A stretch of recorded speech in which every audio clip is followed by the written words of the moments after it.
This is part 2 of the presentation of what is stabilization pond. If you have not watched part 1, there is a link available below the like button. My name is Shubham and currently I am a student of Masters in Environmental Science at Jabalpur Engineering College. So this video is part 2 of the presentation that we started, and I forgot to tell in the part 1, but this all information, various formulas and theories that you have seen in my part 1 and also in this particular presentation or in the upcoming part 3. I have taken this particular book as a reference. The name of the book is Biological Wastewater Treatment, Volume 3, Waste Stabilization Pond. This book is written by Marcos von Sperling. He is a PhD in environmental engineering from Imperial College, London, UK, and there are various of his achievements that you can see.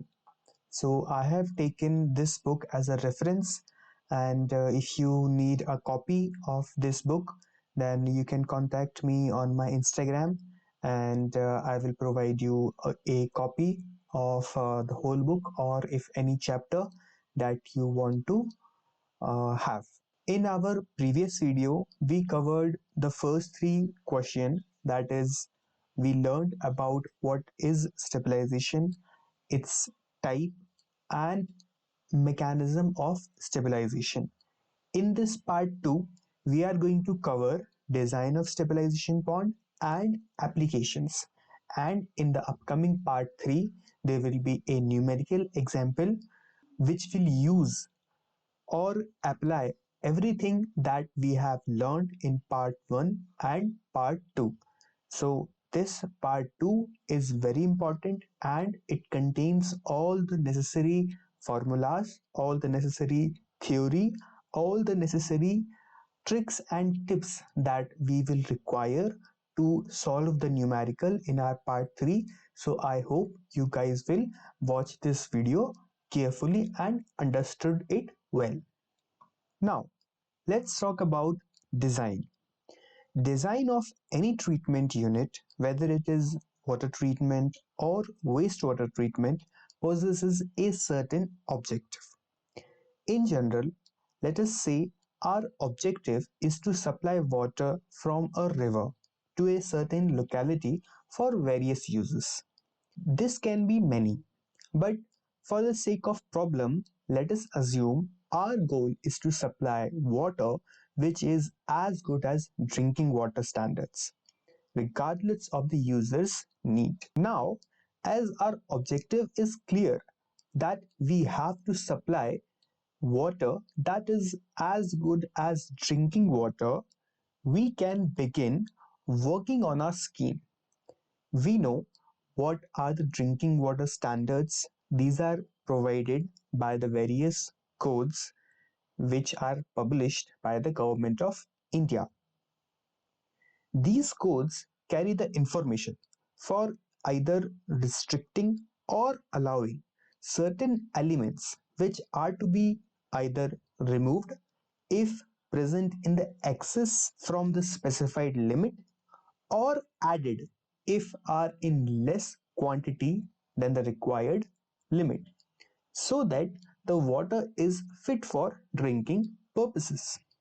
It is a general understanding that we know we cannot just install some pumps, overhead tanks, and establish distribution lines and supply the water. Of course, these all things are need to be done, but most importantly, our next big objective is going to design various units which will take that river water and bring various chemicals in specified range, purify it, clean it, sterilize it so that it is finally ready for distribution. Now, I hope you understand my point of what is design. Design of any water or wastewater treatment unit is done so that we can achieve certain objective that we have to achieve in order to avoid future risk. In case of water treatment, risk is contaminated or not enough secure water being supplied, and in case of wastewater treatment, risk is further adverse effect of not treating wastewater properly before discharging it in open environment. So our objective in this presentation to look for various factors which decide various powers that a stabilization pond hold in order to properly achieve its objective, so that our ultimate objective is fulfilled. In designing a stabilization pond, the factors are following: organic loading, depth, retention time, sludge accumulation, and soluble effluent BOD versus particulate effluent BOD. In our presentation, we will deal with each of these factors carefully, and we will also find out various formulas, various theory that are going to be required for us to understand the design of a stabilization pond in a better manner. So now let us start with our first factor, that is organic loading. Surface organic loading rate, sometimes also called organic load per unit area, is the most important design criteria for faultative ponds. It basically means to fulfill the need of certain exposure area to be available in the pond so that photosynthesis may take place. Now, why do we need to make sure photosynthesis happens? We need to make sure photosynthesis to happen and algae to grow is to have enough oxygen production to counterbalance the oxygen demand, which is important for stabilization of organic matter.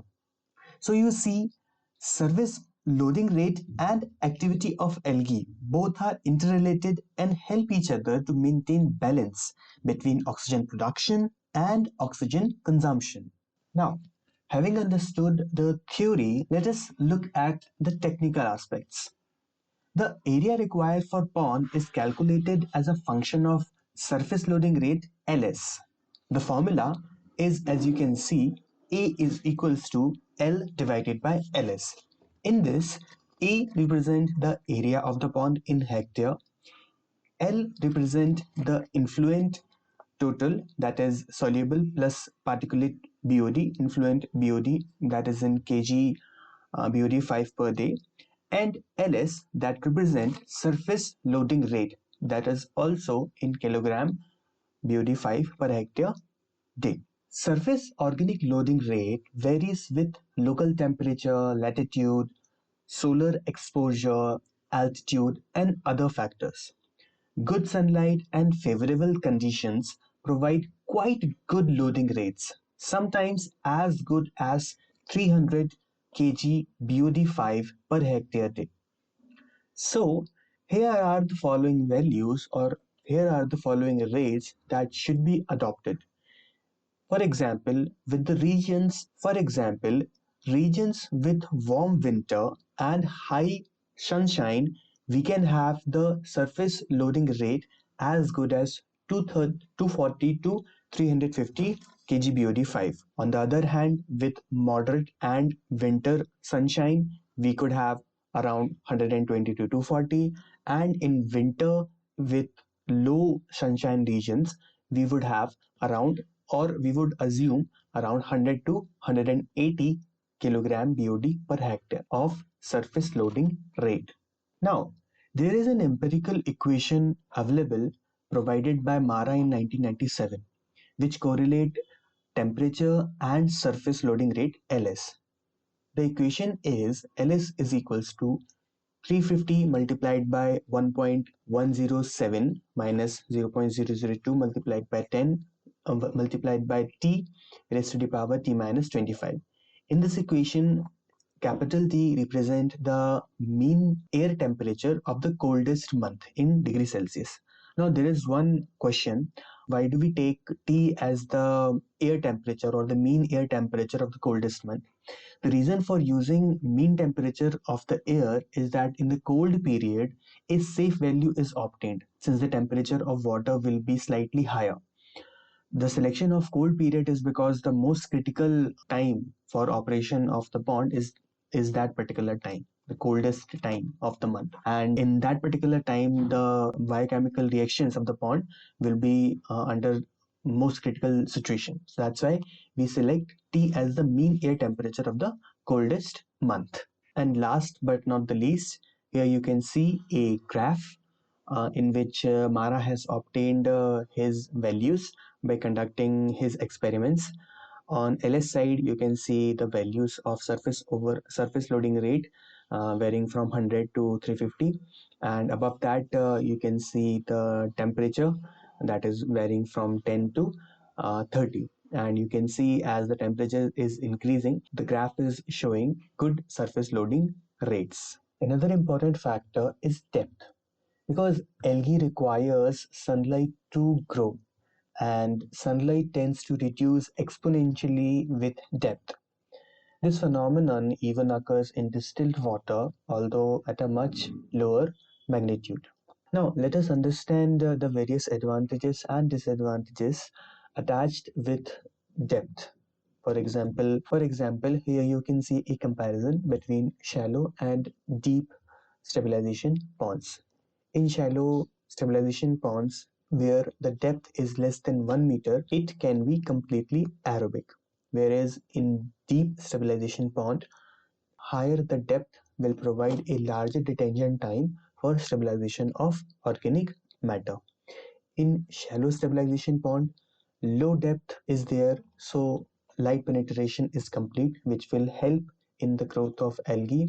Whereas in deep stabilization ponds, performance is more stable because the stabilization pond is less affected by the outer environmental conditions, and the effluent that is coming out throughout the year is much more uniform.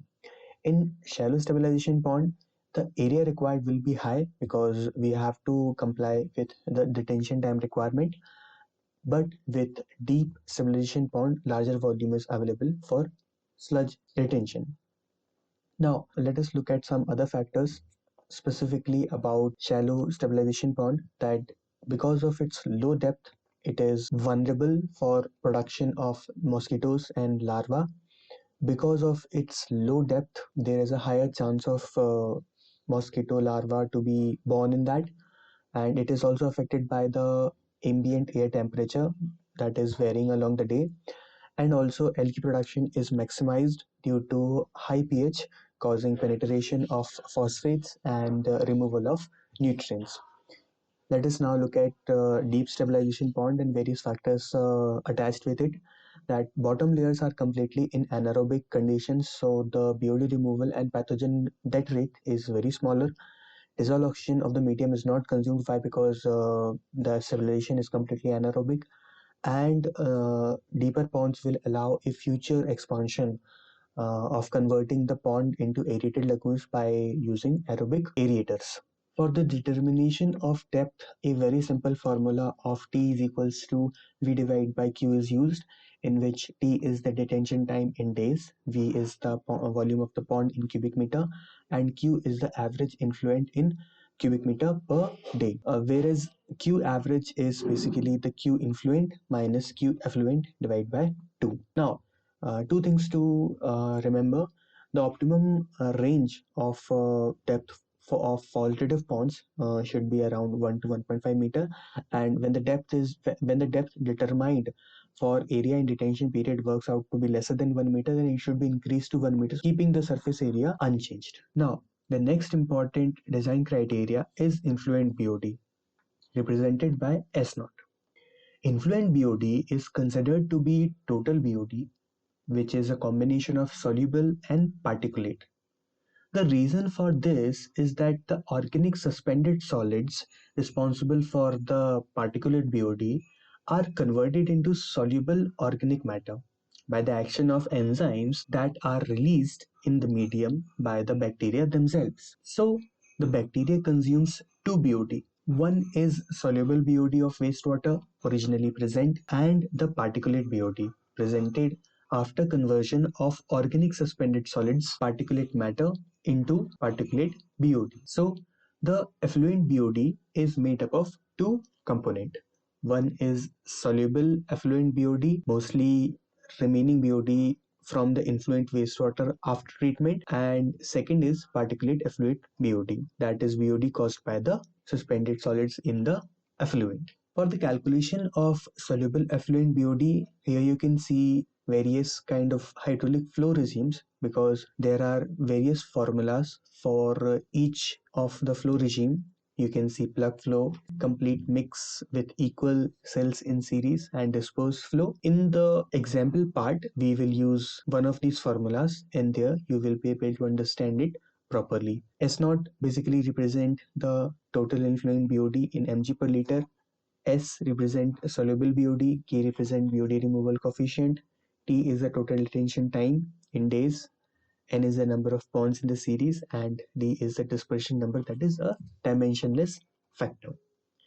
For the particulate matter BOD, we assume it to be around 0.3 to 0.4 mg per BOD 5 per liter. Unfortunately, there is no mathematical model that gives a reliable prediction of the suspended solids concentration in the effluent from a faultative pond because of their greater temporal variability as a function of the environmental conditions, and for the design purposes we assume it to be around 60 to 100 mg per liter. The next important design criteria is BOD removal coefficient. The value of BOD removal coefficient capital K was obtained by several researchers at different existing ponds as a function of their influent and effluent BOD concentration and detention time. The value of K is always calculated as a function of the assumed hydraulic model, and mostly we assume a complete mix model because the calculations are simple and faultative ponds are not spatially elongated, so the deviations from a complete mix in a reactor is not very much, it's quite substantial. And most of the BOD removal coefficient available in the present literature or the books are for a complete mix model. And lastly, there is no need to determine the dispersion number for the bonds. Now, for the formula, we have some standard value of K that is presented by Silva and Mara in 1979 for primary ponds receiving raw water. K at 20 degrees Celsius is assumed to be 0.30 to 0.4, and for secondary ponds it is assumed to be 0.25 to 0.32. BOD removal coefficient formula for different temperatures, you can KT is equals to K20 multiplied by theta raised to the power T minus 20, whereas KT is the BOD removal coefficient, K20 is the BOD removal coefficient at 20 degrees centigrade, which we previously just saw. T is the temperature in degrees Celsius. Theta is the temperature coefficient. Temperature coefficient theta is already available. For K is equals to 0.35, we have theta is equals to 1.085, and for K is equals to 0.30, we have a theta value of 1.05, and these are standard values that we always assume to be the same. Now coming up to our last design criteria, that is sludge accumulation. The rate of sludge accumulation in the faultative ponds depends primarily in the suspended solid concentration of the sewage, and basically it varies from 0.05 to 0.10 cubic meter per capita per year. Um, we may assume a value that is 0.07 cubic meter per capita per year or 0.05 based on the reasonable assumptions that we will encounter in the design. And in multiple cell ponds that are operated in the series, most of the sludge accumulation will be in the primary cells, and continued sludge accumulation in ponds over many years will cause sludge carryover in the effluent, development of aquatic seeds, and reduction of pond efficiency, detention time. So they should be cleaned periodically, and the cleaning period ranges from 6 to 12 years. And lastly, coming up to the application part, faultative ponds are economical. There is no need of skilled operation. They are in good performance. They perform very well, and there is a very high pathogenic removal rate. And the treated water can also be used in agricultural field. So these were the various applications. This was the part two of the presentation that we were doing. And in the part 3, we will look at the numerical example and our presentation will be complete. In the numerical example, we will use all the factors that we earlier talked about, that are organic loading, depth, detention time, sludge accumulation, BOD, and also the BOD removal coefficient. So make sure you understand each of them, and I will see you in part 3.